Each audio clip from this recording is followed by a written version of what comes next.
Entra a televicentro.hn y juega con las trivias mundialistas de Le Voy a la H.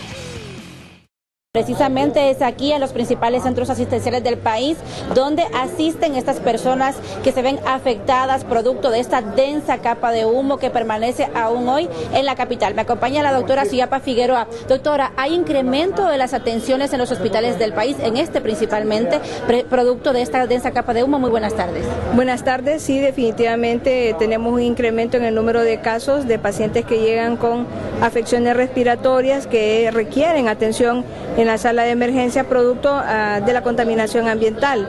Dentro de estas personas que mayor frecuencia acuden a la emergencia están los pacientes que ya tienen una enfermedad pulmonar preexistente y sobre todo los pacientes asmáticos. Recordemos que el asma es una enfermedad inflamatoria y que toda aquella condición que irrite la vía aérea va a producir inflamación, y muchos de nuestros pacientes ese es un desencadenante para el desarrollo de una crisis, así que sí se han visto incrementados el número de casos de atenciones. ¿En qué porcentaje se ha visto incrementado y qué porcentaje de eso son de personas que tienen padecimiento de asma?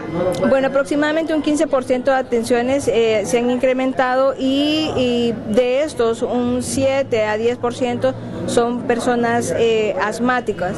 Recordemos que el costo de estas enfermedades, de esta contaminación es alto, no solamente por el gasto hospitalario en sí, sino que son pacientes que también tienen una incapacidad, un ausentismo laboral, y eso también repercute negativamente en la economía de las familias hondureñas. ¿Provoca la muerte una persona que se enfrenta a este tipo de contaminación que hay en este momento en la capital, doctora? Indudablemente que la contaminación también tiene una repercusión en la mortalidad, se incrementa. Ya se han hecho estudios internacionales en donde se ha visto que la contaminación ambiental es causa de muerte, pero en los pacientes asmáticos también muchos de ellos pueden llegar a tener crisis tan severas que pueda llegar, obviamente. Esto se da sobre todo en aquellos pacientes que tienen asma de tipo severas, que ya se han clasificado de este tipo. En aquellas personas que tienen asma leve y que tienen síntomas ocasionales, pues simplemente con incrementar el medicamento o seguir las indicaciones que su facultativo les ha dado, pues pueden solventar la crisis. Pero algunos de ellos pueden llegar a caer en insuficiencia respiratoria aguda y requerir asistencia mecánica ventilatoria. En algunos casos también tenemos mortalidad por asma. Doctora, ya para finalizar, una persona o una mamá o un papá que tenga un recién nacido, ¿cómo puede identificar que ese recién nacido padece de asma? Bueno, realmente el asma en los recién nacidos no se da. Generalmente hacemos diagnóstico de asma en aquellos pacientes mayores de 2 años, generalmente.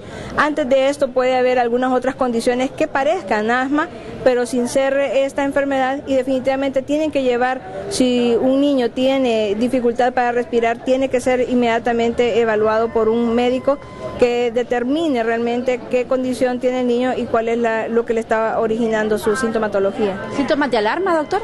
Los síntomas de alarma, pues básicamente es aquellos pacientes que tienen tos persistente que no mejora a pesar de que de repente ya tomaron algún medicamento.